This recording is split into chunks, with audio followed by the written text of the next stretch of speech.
હું 60 વર્ષનો ધનવાન માણસ હતો, પણ મને એવી બીમારી હતી કે કોઈ મારી સાથે લગ્ન કરવા તૈયાર નહોતું.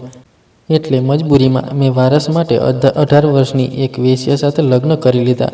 લગ્નની રાત્રે જ્યારે હું તેની પાસે ગયો ત્યારે તેણે કહ્યું, મને છોડશો નહીં, મારે તમને કંઈક બતાવવું છે. તેણે પોતાના હાથના કપડું ખસેડ્યું અને ત્યાં એવું કંઈક લખેલું હતું કે મારા રૂવાડા ઊભા થઈ ગયા. મારું નામ સરદાર વિક્રમસિંહ છે. મારી ઉંમર 60 વર્ષની થઈ ચૂકી હતી અને હું પોતાના જ હવેલીની દિવાલોમાં જીવતી લાશ બનીને રહી ગયો હતો. મારી પાસે અગણિત દોલત હતી, કોઠીઓ, જાગીરો, બેંક બેલેન્સ, એટલી કે 7 પેઢીઓ બેસીને ખાય તો પણ ખૂટે નહીં. પણ આ બધાનો માલિક હોવા છતાં અંદરથી હું ખાલી ખાલી હતો. મારી દોલત મારો ગર્વ નહીં, મારી બેડી હતી. દરરોજ આ દોલતના પલંગ પર સૂતો અને પોતાની બળતી ત્વચાની તકલીફ સાથે જાગતો.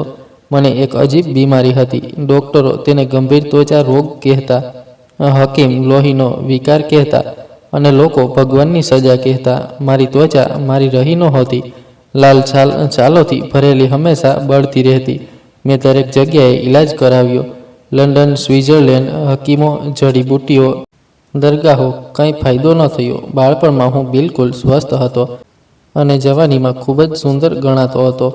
લોકો મને જોવા તરસતા હતા, કારણ કે હું સરદાર રણવિજયનો એકનો એક દીકરો હતો. પણ 30 વર્ષની ઉંમરે આ બીમારી શરૂ થઈ. પહેલાં કમર પર એક ડાઘ, પછી બાહોં પર, પછી આખા શરીર પર અને ચહેરા સુધી પહોંચી ગઈ. આજે 60 વર્ષની ઉંમરે હું આઈનાથી પણ ડરતો હતો. પોતાનો જ ચહેરો જોઈને ડરી જતો હતો. મારા નોકરો પણ મારી સામે આંખ મેળવીને ન જોતા. જ્યારે મારી પાસે આવતા ત્યારે તેમના ચહેરા પર ગભરાટ સ્પષ્ટ દેખાતો. મેં તેમને હુકમ કરી રાખ્યો હતો કે મારા ઓરડામાં આવે ત્યારે ચહેરા પર નકાબ પહેરીને આવે.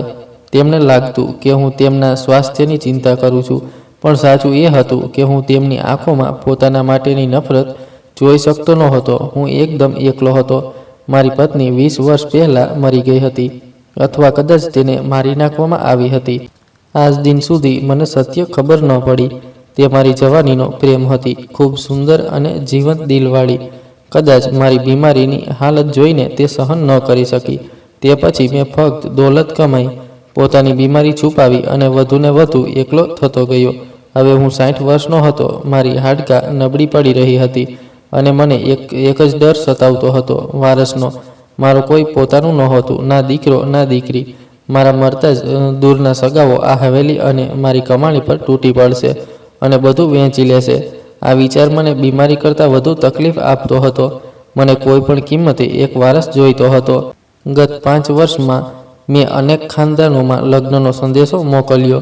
હું પોતાની અડધી દોલત આપવા તૈયાર હતો. માત્ર એક બાળક ઈચ્છતો હતો, એક કાયદેસર વારસ. શરૂઆતમાં લોકોને મારી દોલતની ચમક ખેંચી લાવી. તેઓ પોતાની દીકરીઓ લઈને આવ્યા, પણ જેવું તેમણે મને જોયો કે મારા દસ્તાના વગરના હાથ પર નજર પડી, તેઓ ગભરાઈ ગયા. પછી કોઈએ બહાનું બનાવ્યું કે દીકરી હજુ ભણે છે. કોઈએ કહ્યું દીકરી હજુ ખૂબ નાની છે. બધું ખોટું, ફક્ત ખોટું.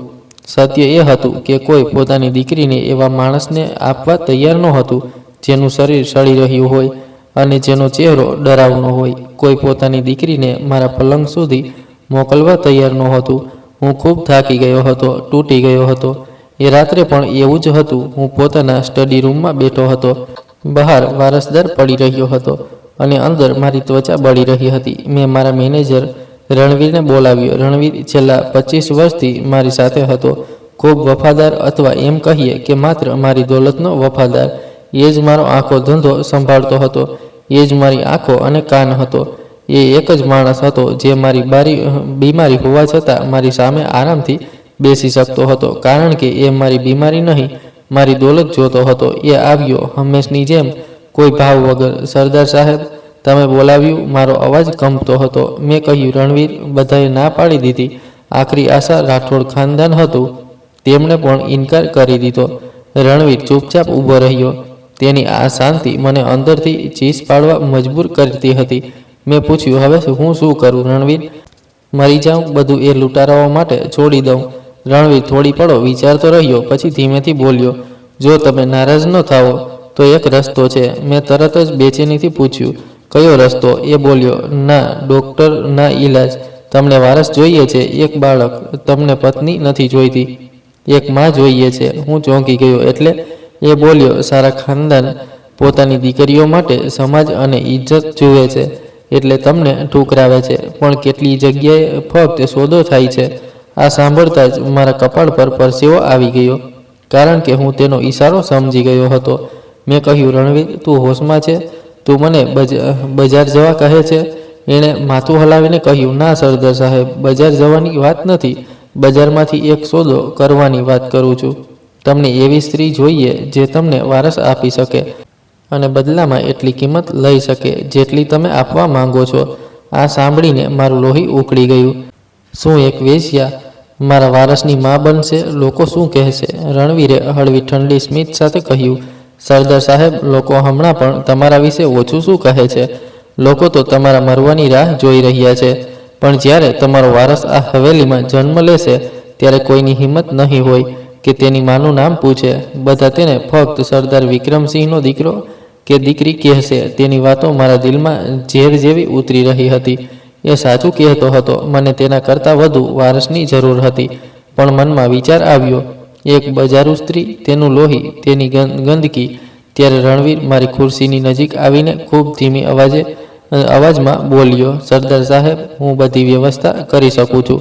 એક જગ્યા જાણું છું. ત્યાં એક છોકરી છે, નવી આવી છે, હજુ સુધી બિલકુલ અછૂત છે, પવિત્ર છે. તેની માં મરી ગઈ હતી અને દેવું છોડી ગઈ હતી, એટલે કોઠીવાળાએ તેને ઉઠાવી લીધી. તેની ઉંમર માત્ર 18 વર્ષ છે. તેને આગળના કામ માટે તૈયાર કરવામાં આવી રહી હતી, પણ મેં માલિકને ખૂબ મોટી રકમ આપી દીધી છે. એ તમારી સાથે લગ્ન કરશે, તમારું બાળક જન્મ આપશે અને પછી તમે તેનો જેવો નિર્ણય લેવા માંગો એવો લઈ શકો છો. આ સાંભળીને હું સ્તબ્ધ રહી ગયો. એક 18 વર્ષની અછૂત છોકરી. મારી બળતી કાયા અચાનક ઠંડી પડી ગઈ. એ વિચાર આવ્યો કે હું એક સાફ સુથરો સોદો કરી લઉં. હું તેને પૈસા આપીશ અને એ મને વારસ આપશે. ના સમાજનો ઝઘડો, ના રિશ્તાનો ઢોંગ. મેં રણવીર તરફ જોયું. એ મારા નિર્ણયની રાહ જોઈ રહ્યો હતો. મારી આખી જિંદગીનો ઘમંડ એક ઈચ્છા સામે હારી ગયો. મને વારસ જોઈતો હતો, એટલે મેં આંખો બંધ કરીને કહ્યું, તૈયારી કરો. બીજે જ દિવસે રણવીરે બધી તૈયારી કરી લીધી. તેણે કહ્યું કે છોકરીને કોઠા પરથી કાઢીને એક સુરક્ષિત ઘરમાં રાખવામાં આવી છે અને ત્યાં જ લગ્ન થશે. હું તૈયાર થયો. મેં મારા સૌથી સારા કપડાં પહેર્યા, બીમાર હાથો પર રેશમી દસ્તાના ચઢાવ્યા અને તીવ્ર સુગંધ લગાવી કે જેથી પોતાની બીમારીની દુર્ગંધ છુપાઈ જાય. અમે શહેરની બહાર એક સાફ સુથરા નાનકડા ઘરે પહોંચ્યા, જેને રણવીરે આ જ કામ માટે ભાડે લીધું હતું. એ છોકરી એક ખૂણામાં સહમીને બેઠી હતી. તેના પર લાલ જોડો જબરજસ્તી પહેરાવવામાં આવ્યો હતો. એ સાચે જ 18 વર્ષની લાગતી હતી, કદાચ તેનાથી પણ નાની. એક માસૂમ કળી જેને ખીલતા પહેલાં જ તોડી નાખવામાં આવી હતી. તેનો ચહેરો આંસુઓથી ભીંજાયેલો હતો અને આંખો જમીનમાં ખેંચાયેલી હતી. પંડિતજીએ ઝડપથી લગ્નની તૈયારી શરૂ કરી દીધી. પછી સ્તબ્ધીના સમયે હું આગળ વધ્યો. મારા દસ્તાનાવાળા હાથ ન કંપ્યા, પણ મારું દિલ જરૂર કંપી ઉઠ્યું. મારી તરફથી રણવીર અને એક જાણકાર હાજર હતા. તેની તરફથી કોઈ પોતાનું નહોતું આવ્યું. જ્યારે કન્યાદાન અને વરમાળાનો વખત આવ્યો ત્યારે તેના હોઠ પણ ન ખુલ્યા. એ ફક્ત કંપતી રહી. મને ઊંડો પસ્તાવો થઈ રહ્યો હતો. હું શું કરી રહ્યો છું? એક 60 વર્ષનો બીમાર કદરૂપો માણસ એક 18 વર્ષની બાળકીનું જીવન ખરીદી રહ્યો હતો. મેં તેની માસૂમીનો સોદો કરી લીધો હતો. પણ પછી મને પોતાની તન્હાઈનો ખ્યાલ આવ્યો. લાવારસ મરી જવાનો ડર યાદ આવ્યો અને વારસ મેળવવાની મારી લાલચ મારા બધા પસ્તાવા પર ભારે પડી ગઈ.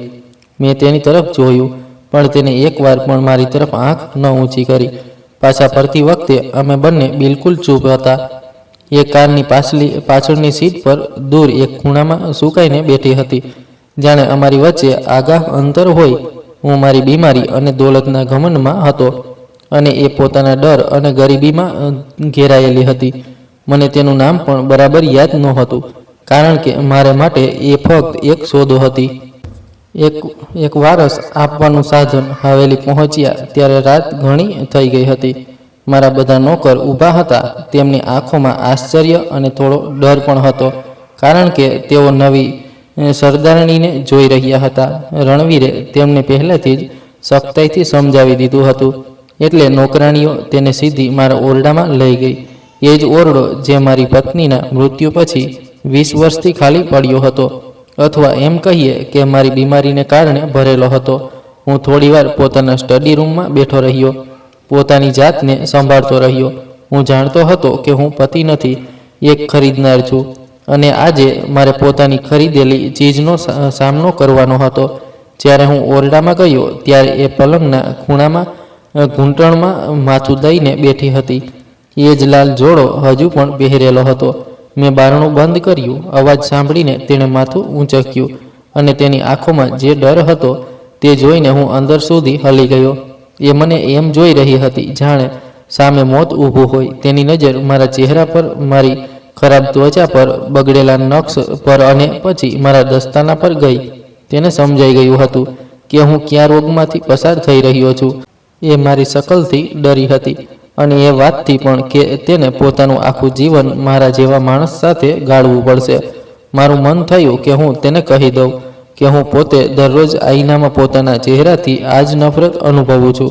પણ હું ચૂપ રહ્યો. હું ધીમે ધીમે તેની તરફ વધ્યો તો એ ગભરાઈને પલંગ પર પાછળ હટવા લાગી, એટલે સુધી કે તેની પીઠ દિવાલ સાથે અથડાઈ ગઈ. તેની પાસે બચવાની કોઈ જગ્યા નહોતી. હું તેની નજીક જતો રહ્યો.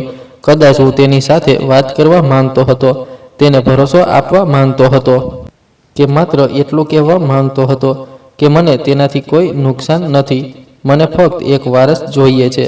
મેં દસ્તાનો પહેરેલો પોતાનો હાથ તેની તરફ વધાર્યો. એ ચીસ પાડી નહીં, તેનો અવાજ ગળામાં અટકી ગયો. સિસકારો પણ ન નીકળ્યા. તેણે ઝડપથી આંસુ લૂછ્યા, પોતાના કંપતા અવાજને સાંભળ્યો અને મારી તરફ જોયું. તેની આંખોમાં ડર તો હતો જ, પણ હવે એક અજીબ વિનંતી પણ હતી. એણે ખૂબ ધીમા અવાજમાં કહ્યું, મને છોડશો નહીં, મને તલાક ન આપજો. હું સ્તબ્ધ રહી ગયો, કારણ કે હું તો હમણાં જ કંઈક બોલવાનો હતો, પણ આ તો મારા વિચારની બિલકુલ ઉલટું હતું. હું તેને જોઈ રહ્યો, અને કદાચ મારી ચૂપીને તેણે ખોટી રીતે સમજી લીધી. એણે ઝડપથી કહ્યું, તમને કંઈક બતાવવું છે. એ એક પળ રોકાઈ, મારા ચહેરાને જોઈ રહી, જાણે મારા મનની વાત વાંચવા માંગતી હોય. એ પહેલાં કે હું કંઈક બોલું, તેણે પોતાની કમીઝની બાઈ ઉપર કરવાનું શરૂ કર્યું. તેનો હાથ કંપી રહ્યો હતો. તેણે બાઈને કોણીથી ઉપર ખેંચી અને પોતાની કાંડી બતાવી દીધી. તેની ગોરી ત્વચા પર એક જૂનું નિશાન હતું, કોઈ અક્ષર, કોઈ ખાસ ચિહ્ન જે સમય સાથે હળવું પડી ગયું હતું, પણ સ્પષ્ટ દેખાતું હતું. મેં એ નિશાનને એક જ નજરે જોયું, અને મારા પગ જાણે જમીનમાં ધસી ગયા. મારી સાંસ અટકી ગઈ. ઓરડાની હવા અચાનક થીજી ગઈ. મારી ત્વચા પર જે જલન હંમેશા રહેતી હતી એ પણ એ જ ક્ષણે ઠંડી પડી ગઈ. મારા રૂવાડા ઊભા થઈ ગયા. હું મુશ્કેલીથી બોલી શક્યો, આ નિશાન, આ કેવી રીતે શક્ય છે? એક જ પળમાં હું એ છોકરીને, એ ઓરડાને, પોતાની બારીને બધું ભૂલી ગયો. મારું મન 20 વર્ષ પાછળ દોડી ગયું. હું પોતાના ભૂતકાળમાં પહોંચી ગયો. એ જ દિવસમાં જ્યારે મારી પત્નીનું મૃત્યુ થયું હતું. 20 વર્ષ પહેલાં હું આજ બાહને જોઈ રહ્યો હતો, અને મને ચક્કર આવવા લાગ્યા હતા. હું પોતાની હવેલીના એ સજાવટી ઓરડામાં નહોતો, નહીં આ 18 વર્ષની છોકરી સામે ઊભો હતો, પણ 20 વર્ષ પાછળ પહોંચી ગયો હતો. મારી યાદોનું એ ઘા, જેને મેં પોતાની દોલત અને બીમારીની નીચે દબાવી દીધો હતો, અચાનક ફરી ખુલ્લું થઈ ગયું. હું સરદાર વિક્રમસિંહ હતો, પણ એ બીમારી અને કદરૂપો વિક્રમસિંહ નહીં, પણ 30 વર્ષનો સુંદર, તાકાતવર અને ઘમંડી વિક્રમસિંહ. મારું જીવન બિલકુલ સારું હતું. મારી પાસે અગણિત દોલત હતી, અને મારી પત્ની કનિષ્કા હતી, જે મારી શાન હતી, જેની સુંદરતા અનુપમ હતી, અને તેનો પ્રેમ મારો સૌથી મોટો આધાર હતો. અમે બંને ખૂબ ખુશ હતા. અમારા લગ્નને 5 વર્ષ થઈ ચૂક્યા હતા, અને હું પોતાની એક ખુશહાલ દુનિયામાં ખોવાયેલો રહેતો હતો. પછી એક દિવસ મારી કમર પર એક નાનકડું નિશાન દેખાયું, જેને મેં અવગણી દીધું, પણ ધીમે ધીમે એ નિશાન મારી બાહો પર ફેલાવા લાગ્યું. મેં મોટા ડૉક્ટરોને બતાવ્યું, કોઈ સમજી ન શક્યું. હકીમોને મોએ લોહીની ખરાબી કહી. ડૉક્ટરોએ એક પ્રકારનો રોગ કહ્યો. 20 વર્ષ સુધી ઘરમાં બંધ રહેતા આ બીમારી મારા ચહેરા સુધી પહોંચી ગઈ. મારી ત્વચા લાલ થવા લાગી, અને તેના પર પડ જામવા લાગી. હું આઈનામાં પોતાને જોઈને ડરી જતો હતો, પણ સૌથી વધુ ડર મને કનિષ્કાની આંખોમાં દેખાવા લાગ્યો. એ જ સ્ત્રી જે મને બેપનાહ પ્રેમ કરતી હતી, હવે મારી સામે આંખ મેળવતી નહોતી. તેણે મારા ઓરડામાં આવવું ઓછું કરી દીધું. મારી પાસે બેસવાથી બચવા લાગી.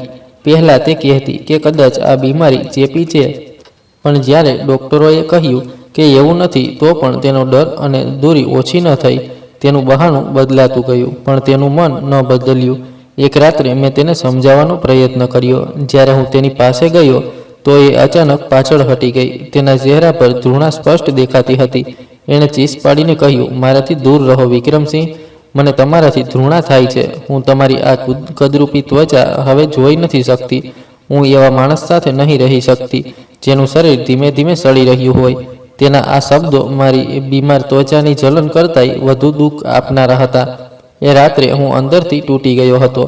એ દિવસોમાં મારો બિઝનેસ પાર્ટનર અને બાળપણનો મિત્ર કબીર અમારા ઘરે ઘણો આવજા કરવા લાગ્યો હતો. એ મારો ભાઈ જેવો હતો. એ મારી પત્ની કનિષ્કાને દિલાસો આપતો, તેને સમજાવતો અને મને સહારો આપતો દેખાતો હતો. હું પોતાની બીમારી અને દુઃખમાં એટલો ડૂબેલો હતો કે મને સમજાયું જ નહીં કે એ મારો સાથ નથી આપતો, બલકે મારા ઘા વધુ ઊંડા કરી રહ્યો છે. ધીમે ધીમે કનિષ્કા મારાથી બિલકુલ અલગ થઈ ગઈ. તેણે પોતાનો અલગ ઓરડો લઈ લીધો અને એક દિવસ તેણે મારી પાસે તલાક માંગી લીધો. તેણે કહ્યું કે એ આ પરેશાનીઓ હવે સહન નથી કરી શકતી અને મને તેને આઝાદ કરી દેવી જોઈએ. મેં તેને ઘણું રોકી, તેના પગમાં પડી ગયો. અડધી દોલત આપવાની વાત પણ કરી, પણ તેની આંખોમાં ફક્ત નફરત હતી. હું હારી ગયો અને તેને તલાક આપી દીધો. એ જ દિવસે એ હવેલીમાંથી ચાલી ગઈ. મને લાગ્યું કે એ મા બાપના ઘરે ગઈ હશે. મહિનાઓ સુધી હું એ જ દુઃખમાં જીવતો રહ્યો. પછી મને ખબર પડી કે કનિષ્કા એ જ અઠવાડિયે કબીર સાથે લગ્ન કરી ચૂકી હતી અને બંને દેશ છોડીને ચાલ્યા ગયા હતા. આ ધોખો તલાક કરતાંય મોટો હતો. મારા મિત્રએ જ મારી પત્ની છીનવી લીધી હતી. એ દિવસ પછી મેં કદી કનિષ્કા કે કબીરનું નામ જ ન લીધું. હું ફક્ત દોલત કમાવવામાં ડૂબતો ગયો. હું વધુને વધુ કદરૂપો, ધનવાન અને એકલો થતો ગયો. અને આજે 20 વર્ષ પછી જ્યારે હું એ છોકરીની બાહ પર બનેલું નિશાન જોઈ રહ્યો હતો, હું પોતાના ભૂતકાળમાંથી બહાર નીકળી શકતો નહોતો. મારી નજર એક ખાસ ડિઝાઇનવાળા નિશાન પર અટકી ગઈ. મને યાદ આવ્યું ઘણા વર્ષ પહેલાં કોલેજમાં જ્યારે હું અને કબીર સ્વિમિંગ કરવા ગયા હતા, ત્યારે તેની ડાબી બાહ પર પણ એ જ નિશાન હતું. મેં તેને પૂછ્યું હતું તો તેણે હસીને કહ્યું હતું, આ ખાનદાની નિશાન છે. એ જ નિશાન હતું. કબીરનું નિશાન. મારો શ્વાસ થંભી ગયો. એ છોકરી અને કબીરનું નિશાન, આ કેવી રીતે શક્ય હોઈ શકે? એ હજુ પણ ડરથી કંપી રહી હતી અને મારું મગજ સવાલોથી ભરાઈ ગયું હતું. મારો સૂકો અવાજ મુશ્કેલીથી નીકળ્યો, તું કોણ છે? મારા અવાજમાં ગુસ્સો નહોતો, ફક્ત એક ઊંડો શક અને અંદરથી ઉઠેલો તોફાન હતું.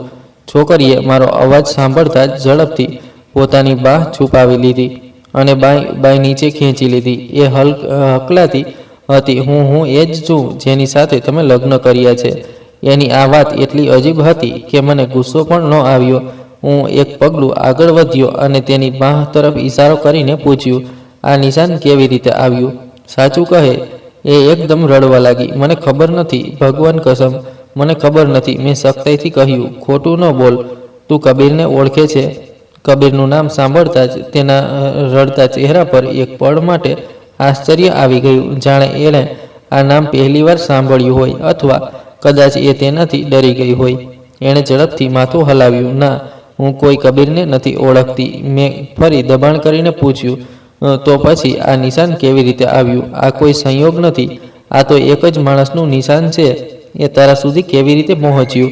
છોકરીએ આંસુથી ભરેલી આંખો મારી તરફ જોયું અને કાંપતા અવાજે બોલી, મેં તો કહ્યું હતું ને, તમને કંઈક બતાવવું છે. બસ તમે મને તલાક ન આપજો, હું બધું કહી દઈશ. તેની તલાકની વાત સાંભળીને હું પરેશાન થઈ ગયો. હું તો અહીં મારા 20 વર્ષ જૂના સૌથી મોટા ધોખાનું સત્ય શોધી રહ્યો હતો અને એને પોતાના લગ્ન તૂટવાની ચિંતા હતી. મેં સખ્તાઈથી કહ્યું, તલાકનો નિર્ણય પછી થશે. પહેલાં આ કહે કે આ નિશાનનો તારો શો સંબંધ છે?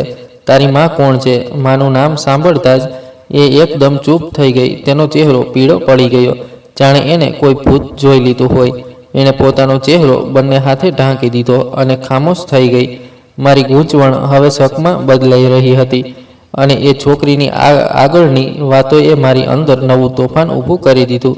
એ મારા પગમાં પડી ગઈ, મારા દસ્તાનાવાળા હાથ પકડવા લાગી. મેં ઝટકો મારીને છોડાવી લીધા. એ જમીન પર બેસીને રડી રહી હતી અને મિન્નતો કરી રહી હતી, ભગવાન માટે મને તલાક ન આપજો. તમને વારસ જોઈએ ને, હું તમને દીકરો આપીશ, તમારી સેવા કરીશ, આ હવેલીની બાંદી બનીને રહીશ. હું ચૂપચાપ ઊભો અને એને જોઈ રહ્યો હતો. મને કંઈ સમજાતું નહોતું. એ છોકરી મારા 20 વર્ષ જૂના દુશ્મનનું નિશાન પોતાની બાહ પર લઈને બેઠી હતી અને મને વારસ આપવાનું વચન આપી રહી હતી. મારી ખામોશીને એણે બીજું જ સમજી લીધું અને ઝડપથી બોલી, હું મારી માની જેમ નથી. મને ખબર છે એણે તમને ધોકો આપ્યો અને છોડી દીધા, પણ હું તમને કદી ધોકો નહીં આપું, કદી નહીં છોડું. એનો દરેક શબ્દ મારા મગજ પર હથોડીની જેમ પડી રહ્યો હતો. એ મારી પત્ની કનિષ્કાને ઓળખતી હતી, એના ધોખાને ઓળખતી હતી અને કહેતી હતી કે એ એની જેમ નથી. મારું માથું ફરવા લાગ્યું. એ હજુ પણ જમીન પર બેઠી રડી રહી હતી. તમે મને આ નર્કમાંથી બહાર કાઢી, ખરીદી ખરું જ, પણ સાથે મને ઇજ્જત પણ આપી. તમે મારી સાથે લગ્ન કર્યા, મારી માના ગુનાહની સજા મને ન આપો. જો મેં મારી માની ભૂલ ફરીથી કરી તો આ બધું સાચું થઈ જશે. આ છોકરી, કબીર, કનિષ્કા બધું જોડાયેલું હતું. ગુસ્સાએ મારી આશ્ચર્યને ઢાંકી દીધી. મેં તેની બાહ કસીને પકડી અને એને ઊભી કરી દીધી. એ કંપી રહી હતી. મેં સખ્તાઈથી પૂછ્યું, તારી માં ક્યાં છે? મારો અવાજ હવે શાંત નહોતો. તેમાં 20 વર્ષ જૂનો ગુસ્સો ફરી જાગી ઉઠ્યો હતો. ક્યાં છે એ કનિષ્કા? મારે હમણાં જ એની સાથે મળવું છે. આ સાંભળીને એ ડરી ગઈ. તેની આંખો ફાટી ગઈ. એ હકલાતી બોલી, હજુ રાત છે સરદાર સાહેબ, હું તમને કાલે એમની પાસે લઈ જઈશ. જ્યારે મેં દબાણ કર્યું તો એણે ગભરાઈને કહ્યું, એ હમણાં તમને મળી નહીં શકે, પણ વચન આપે છે કે સવારે જરૂર લઈ જશે. મેં એને ઝટકી દીધી અને એ દૂર પડી ગઈ. મેં કહ્યું, ઠીક છે, સવારે ચાલીશું. હું 20 વર્ષ રાહ જોઈ ચૂક્યો હતો. એક રાત વધુ સહી શકું. હું એ સ્ત્રીનો ચહેરો જોવા માંગતો હતો જેણે મારું જીવન બરબાદ કરી નાખ્યું હતું, જેણે કબીર સાથે ભાગીને બધું તોડી નાખ્યું હતું. મારે જાણવું હતું કે એની સાથે શું થયું. એ ખુશ છે કે મારી જેમ બરબાદ? એ રાત ખૂબ લાંબી હતી. હું એક પળ પણ ઊંઘ્યો નહીં. મારા શરીરની જલન અને મગજનો ગુસ્સો મને અંદરથી બાળી રહ્યા હતા. હું ઓરડામાં ચક્કર લગાવતો રહ્યો અને એ છોકરી ડરથી એક ખૂણામાં બેઠી રહી. હું વારંવાર વિચારતો હતો કે કનિષ્કાને મળીને શું કહીશ, તેના પર બૂમો પાડીશ કે પોતાની દોલત બતાવીને એની ગરીબીની મજાક ઉડાવીશ. સવાર થઈ. મેં રાતભર કપડાં નહોતા બદલ્યા અને એ છોકરી પણ એ જ લાલ જોડામાં હતી. મેં ફક્ત એટલું જ કહ્યું, ચાલ. એ ચૂપચાપ ઊભી થઈ. હવેલીમાંથી નીકળતી વખતે નોકરાણીએ અમને આશ્ચર્યથી જોઈ રહી હતી, જાણે વિચારતી હોય કે 60 વર્ષનો બીમાર બુઢ્ઢો અને 18 વર્ષની દુલ્હન સુહાગરાતની બીજી સવારે ક્યાં જઈ રહ્યા છે. હું પોતે ગાડી ચલાવી રહ્યો હતો. રણવીરને સાથે નહોતો લીધો. એ છોકરી મારી બાજુમાં આગળની સીટ પર બેઠી હતી અને મને શહેરના ખૂબ જ જૂના વિસ્તારો તરફ રસ્તો બતાવતી જતી હતી. મારું દિલ ઝડપથી ધડકી રહ્યું હતું, કારણ કે આજે 20 વર્ષ પછી હું મારા સૌથી મોટા ધોખાનો સામનો કરવા જઈ રહ્યો હતો. આખરે એણે એક જગ્યાએ રોકવાનું કહ્યું. મેં ગાડી ઊભી રાખી. મેં જોયું અમે શહેરના મુખ્ય સ્મશાનની બહાર ઊભા હતા. મારું દિલ ધડકી ગયું. એ ગાડીમાંથી ઉતરી અને ધીમા અવાજે બોલી, એ અહીં જ છે. હું ગુસ્સા અને ગૂંચવણથી ભરેલો એની પાછળ ચાલવા લાગ્યો. એ માટીની વચ્ચેથી પસાર થતી એક જૂના માટીના ઢગલા સામે જઈને ઊભી રહી. એણે માટી તરફ ઇશારો કર્યો અને કહ્યું, તમે એમની સાથે જ મળવા માંગતા હતા ને? એ મારી માં છે. મેં સમાધિ તરફ જોયું અને મારા દસ્તાનાવાળા હાથથી તેના પર જામેલી માટી હટાવી. તેના પર નામ લખેલું હતું કનિષ્કા અને નીચે તેની મૃત્યુની તારીખ. એને મરેલા 10 વર્ષ થઈ ચૂક્યા હતા. હું ત્યાં જ ઘૂંટણના બળ પડી ગયો. મારો ગુસ્સો, મારા બદલો, બધું જ ખતમ થઈ ગયું. જે સ્ત્રીને હું અપમાનિત કરવા આવ્યો હતો એ તો 10 વર્ષથી માટીની નીચે હતી. મારી અંદર કોઈ ખૂબ જોરથી રડી પડ્યું. 20 વર્ષ જૂનું દુઃખ જાગી ઉઠ્યું. મારી 20 વર્ષની નફરત અને તડપ એ માટીના ઢગલા સામે બેકાર થઈ ગઈ. મારી અંદરનો જ્વાળામુખી એકદમ ઠંડો પડી ગયો. હું કંઈક બોલવા માંગતો હતો પણ મારી જીભ સાથ નહોતી આપતી. ત્યારે એ છોકરી ગિલાતી મારી પાસે આવી. તેનો અવાજ પણ આંસુમાં ડૂબેલો હતો. સરદાર સાહેબ, એ મારી માં કનિષ્કા છે અને મારા પિતા કબીર હતા. કબીરનું નામ સાંભળતા જ મારા શરીરમાં ઝટકો લાગ્યો. હું ફરીને તેની તરફ જોયું. એ બોલી, કદાચ હું એ બંનેનો ગુનાહ છું. તેની આંખોમાંથી આંસુ વહેવા લાગ્યા. જ્યારથી મને હોશ આવ્યો મેં મારી માને દરરોજ એ માણસ પાસેથી માર ખાતી જોઈ છે. મારું બાળપણ મારી માની શિષ્કારીઓ અને કબીરની ગાળોમાં પસાર થયું. એ દરરોજ એમને મારતો અને કહેતો, તું એક ભાગેલી સ્ત્રી છે, ગંદી સ્ત્રી છે. તે પોતાના બીમાર ધનવાન પતિને એની બીમારીમાં છોડી દીધો. એ હંમેશા પૂછતો કે તે મારી સાથે લગ્ન કેમ કર્યા અને એમને જલીલ કરતો રહેતો. ગીતાલીની વાતો મારા દિલમાં ઉતરી રહી હતી. જે કનિષ્કાને હું નફરત કરતો હતો એ પોતે આટલી બેઇજ્જતી સહી રહી હતી. ગીતાલીએ એક ઊંડો શ્વાસ લીધો અને બોલી, મારી માં કંઈ જ નહોતી કહેતી, ફક્ત રડતી રહેતી. એમની પાસે તમારી એક ફોટો હતી, તમારી જવાનીની, જ્યારે તમે હજુ બીમાર નહોતા પડ્યા. એ તસવીરને એ તકિયા નીચે છુપાવીને રાખતી હતી.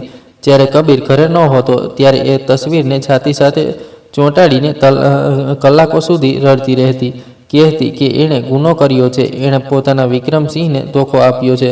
કાશ એણે તમને કદી છોડ્યા જ ન હોત. એ દરરોજ તમારી તસવીર પાસે માફી માંગતી. આ બધું સાંભળીને હું સ્તબ્ધ થઈ ગયો.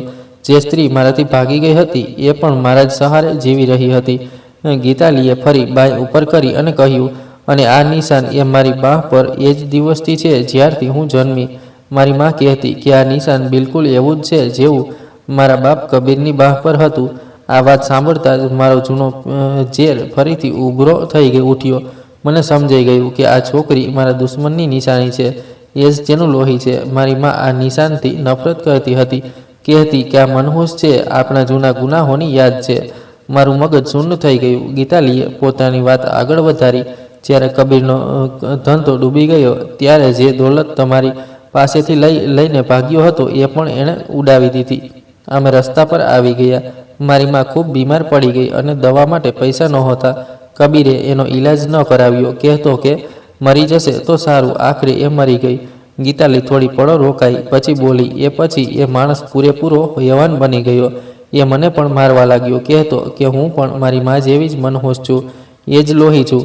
એ વખતે હું માત્ર 14 વર્ષની હતી. એનો અવાજ ધીમો પડી ગયો.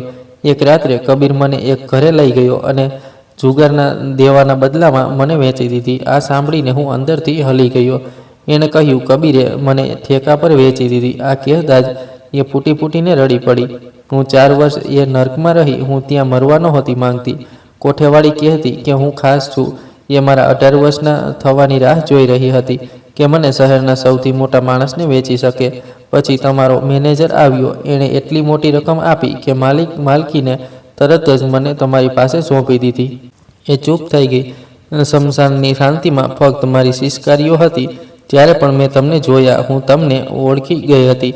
મારી માની તસવીર જોઈને હું ડરી ગઈ હતી. મને લાગ્યું હતું કે તમે મને જોતા જ મારી નાખશો, કારણ કે હું તમારા દુશ્મનની દીકરી અને તમારી ભાગેલી પત્નીની નિશાની હતી. એટલે જ મેં એ દિવસે કહ્યું હતું, મને તલાક ન આપજો. અને હું સરદાર વિક્રમસિંહ એ શમશાનમાં પોતાની પત્નીની સમાધિ સામે પોતાના દુશ્મનની દીકરી સાથે ઊભો હતો, જેને હું ગઈ રાત્રે પોતાની દુલ્હન બનાવીને લાવ્યો હતો. હું ભયંકર આઘાતમાં હતો. મારું આખું અસ્તિત્વ જાણે થીજી ગયું હતું. શમશાનથી હવેલી સુધીનો સફર એક ખામોશ યાતના જેવો હતો.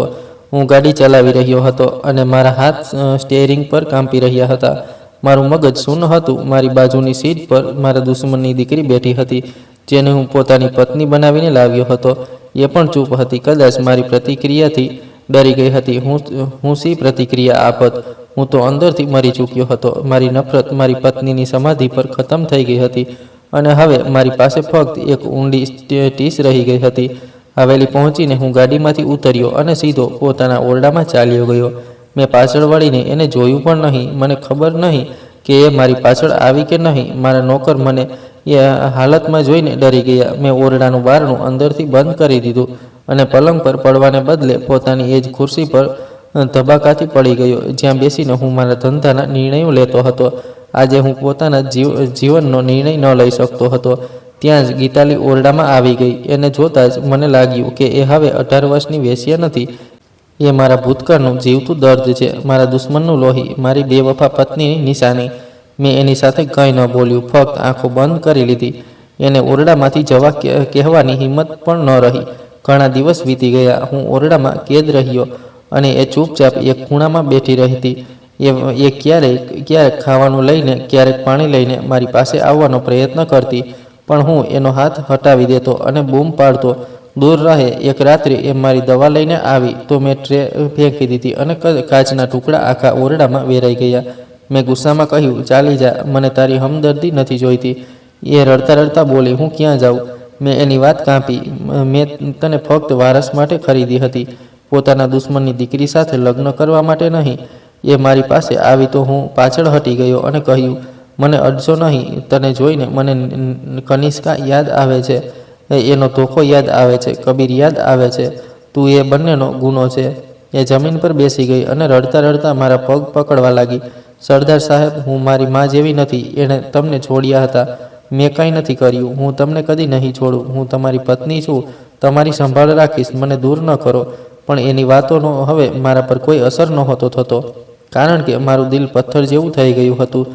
તો પણ એણે હાર ન માની. બીજા દિવસથી એણે પોતાનું સંપૂર્ણ વર્તન બદલી નાખ્યો. મારા ગુસ્સા કરવા અને બૂમો પાડવા છતાં એ મારું કામ કરતી રહી.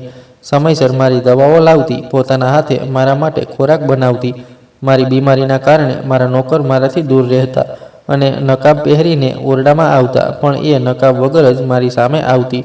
મારી ખરાબ બળેલી ત્વચા જોઈને પણ એના ચહેરા પર કદી ધૃણા નહોતી દેખાતી. એક રાત્રે મારી બીમારી ખૂબ વકરી ગઈ અને માયા ત્વચા આગની જેમ બળવા લાગી. હું દર્દથી તડપીને ઓરડામાં વસ્તુઓ ફેંકી રહ્યો હતો. નોકર ડરીને બહાર ઊભા હતા, કોઈ પાસે નહોતું આવતું. ત્યારે એ દોડતી આવી અને મને સંભાળ્યો. હું એને હટાવવા માંગતો હતો, પણ એની પકડ ખૂબ મજબૂત હતી. એણે મને બેસાડ્યો, મલમ લગાવ્યું, પોતાના હાથ પર લગાવ્યું અને મારી બળતી ગરદન પર લગાવવા લાગી. હું શાંત થઈ ગયો. એના હાથમાં ન તો કંપન હતું, ન ડર, ન ધૃણા. એ ફક્ત તસલ્લીથી પોતાનું કામ કરી રહી હતી. મેં આશ્ચર્યથી એનો હાથ પકડીને પૂછ્યું, તને મારી આ કદરૂપી ત્વચાથી ધૃણા નથી લાગતી? મારી પહેલી પત્નીને તો મારી શકલથી જ નફરત થઈ ગઈ હતી. ગીતાલીએ મારી તરફ જોયું. એની આંખોમાં આંસુ નહોતા, એક અજીબ શાંતિ હતી. એ બોલી, તમારાથી નફરત કોણ કરી શકે છે?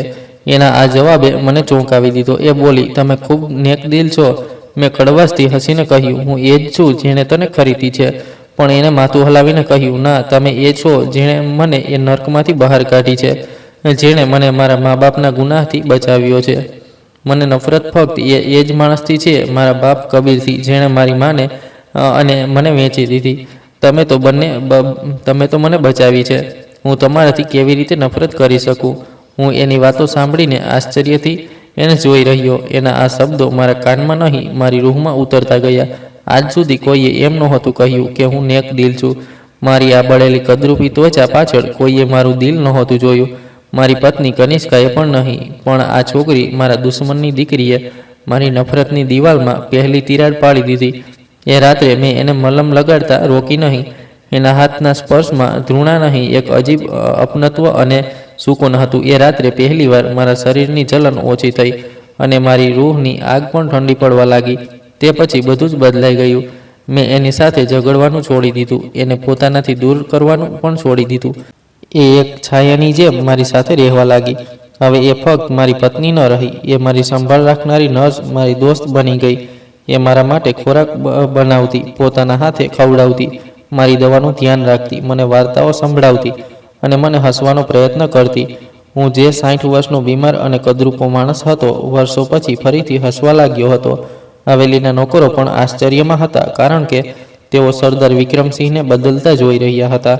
મેં ફરીથી આઈનો જોવાનું શરૂ કરી દીધું. બીમારી હજુ હતી, પણ એનું દર્દ ઓછું થઈ ગયું હતું. કદાચ એટલે કે હવે કોઈ એવું હતું જેને મારી બળેલી ત્વચાથી નફરત નહોતી. ગીતાલીએ મને મારી જાતથી નફરત કરવાનું ભૂલાવી દીધું. અમારો સંબંધ અજીબ હતો. એ મારી પત્ની પણ હતી, એમાં બાપ દીકરી જેવું અપનત્વ પણ હતું અને દોસ્તો જેવો માન પણ હતો. એ મારા દુશ્મનની દીકરી હતી, પણ હવે એ જ મારી સૌથી મોટી હમદર્દ બની ગઈ હતી. મેં એને કદી ન કહ્યું કે હું તેને દિલથી કબૂલ કરી ચૂક્યો છું, પણ એ મારા વર્તનથી વધુ સમજી ગઈ હતી. એક રાત્રે એ મારી પાસે આવી અને મારા પલંગ પર બેઠી. મેં એને દૂર ન કરી. એણે ધીમા અવાજે કહ્યું, સરદાર સાહેબ, મારી માએ તમને ધોખો આપ્યો હતો, મારા બાપે તમને લૂંટ્યા હતા. શું તમે મને એમના ગુનાહોની સજા આપશો? મેં એની આંખોમાં એ જ જૂનો ડર જોયો. મેં ધીમેથી કહ્યું, તારી માએ મને છોડી દીધો હતો અને તે મને સંભાળી લીધો છે. આ મારું કબૂલ કરવું હતું. એની આંખોમાંથી આંસુ વહેવા લાગ્યા. વખત વીતતો ગયો. હવેલીની વીરાની ખતમ થવા લાગી અને મારી અંદરનું ખાલીપણું પણ ખતમ થઈ ગયું. ગીતાલીએ મારા જીવનમાં ફરીથી રંગ ભરી દીધા. પછી એક દિવસ એણે મને એક ખબર સંભળાવી, જે માટે મેં આ બધો સોદો કર્યો હતો. એ માં બનવાની હતી, મારો વારસ આવવાનો હતો. હું ખૂબ ખુશ હતો, પણ હવે મને આ વારસ મારા સામ્રાજ્ય માટે નહોતો જોઈતો. મને એ વારસ ગીતાલી માટે જોઈતો હતો. અમારા પ્રેમની નિશાની તરીકે મેં એને ખૂબ સંભાળીને રાખી, એટલી કે પોતાની બીમારી પણ ભૂલી ગયો. 9 મહિના એક સ્વપ્નની જેમ વીતી ગયા અને પછી એ દિવસ આવ્યો જ્યારે હવેલીમાં 20 વર્ષ પછી બાળકના રુદનનો અવાજ ગુંજી ઉઠ્યો. રણવીરે આવીને મને બધાઈ આપી. સરદાર સાહેબ, દીકરો થયો છે. હું ઝડપથી ઓરડામાં ગયો. ગીતાલી થાકેલી હતી પણ મુસ્કુરાતી હતી. એની પાસે એક નાનકડું બાળક પડ્યું હતું. મેં એને ઉપાડ્યું. એ મારું લોહી નહોતું, નહીં મારા દુશ્મનનું. એ ગીતાલીનો દીકરો હતો અને મારો વારસ હતો. મેં એને ચૂમ્યો અને મારી આંખોમાંથી આંસુ નીકળી આવ્યા. મને એ બધું મળી ગયું હતું જે મેં સમજ્યું હતું કે ગુમાવી ચૂક્યો છું. કેટલાક દિવસ વીતી ગયા. ગીતાલી હવે સ્વસ્થ હતી.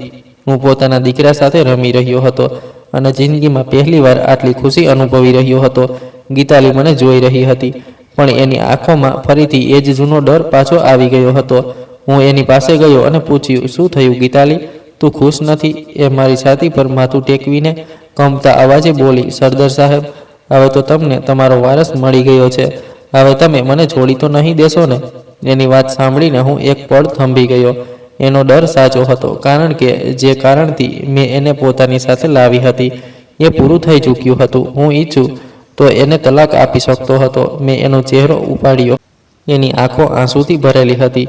મેં એની આંખોમાં જોયું અને મુસ્કુરાયો. 20 વર્ષ પછી મારા ચહેરા પર દિલથી નીકળેલી પહેલી મુસ્કાન હતી.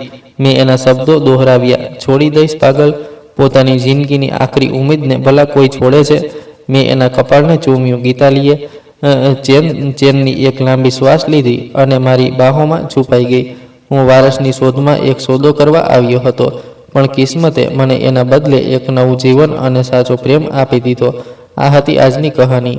આ કહાની તમને કેવી લાગી? તમારો અભિપ્રાય કોમેન્ટમાં જરૂર લખજો.